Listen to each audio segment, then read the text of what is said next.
I'm good? All right. Thank you, Mr. Toastmaster, fellow members, and honored guests. Today I have the privilege, dare I say, the honor of talking about my absolute number one favorite subject in the entire world, me. But isn't it true? I'm a nice guy. I'm personable. I love people. I like being around people. I love being in front of people. And I talk to myself often. As I say many times, sometimes it's the only intelligent conversation I get. And it isn't, by the way, it's okay to talk to yourself, and it's even okay to answer yourself. But if you catch yourself saying, huh? No, that's probably not a good thing. Let me ask you a question. How many of you have ever met a jack of all trades? And if you haven't, let me introduce myself. My name is Chris Marton, and I am a true jack of all trades. From the time I was little, from the time I can remember, my mother used to tell me, son, you can do anything from preach to practice law. And she would say that over and over again. And I always thought it was something parents said to kids just to lift them up and encourage them. It wasn't until recently that I realized that her words were really prophetic.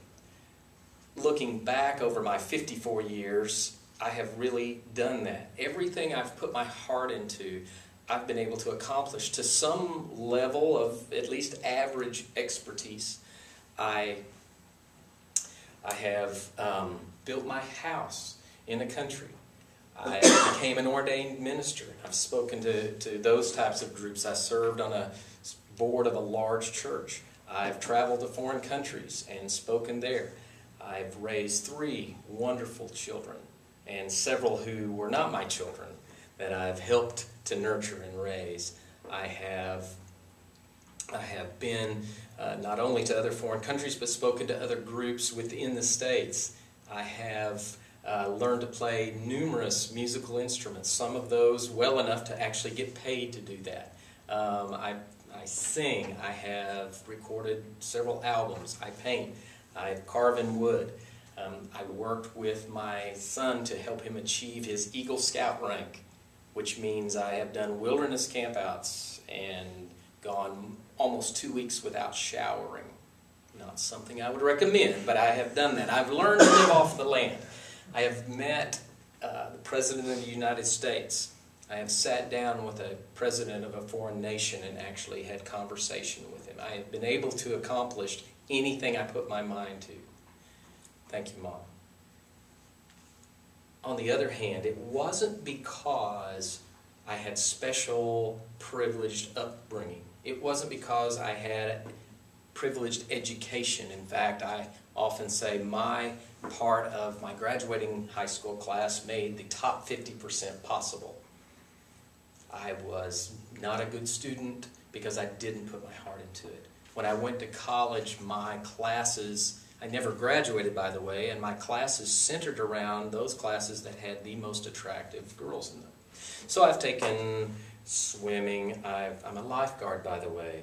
I've taken rifle marksmanship, tennis, racquetball, all of those classes that actually meant nothing, nor did it apply to anything I'm doing today. But I met a lot of nice young ladies, so I have that. I did not have a privileged upbringing either in the sense of a financial advantage. We were raised very poor. My father only had an 8th grade education, so he struggled to make ends meet. So I shared hand-me-downs with my brother. I know what it's like to go to school wearing clothes that don't fit because we don't have the same body type. I know what it's like to wear jeans with holes in them simply because that's all we had. I know what it's like to almost lose a child. I know what it's like to lose a parent way too early in life. I know what it's like to sit beside a hospital bed with a parent dying from a disease that you can do nothing about. I know what it's like to be in the corner office and sit on the board of directors and be fired for doing what's right, and 6 months later be cleaning toilets just to make ends meet. I know what it's like to have the electricity turned off, to not know where food's coming next week. So I know both sides. But I say all that to say life is full of peaks and valleys. But isn't seasons what life is about? What would the spring be like without a winter, so you can appreciate the warmth of the spring sun?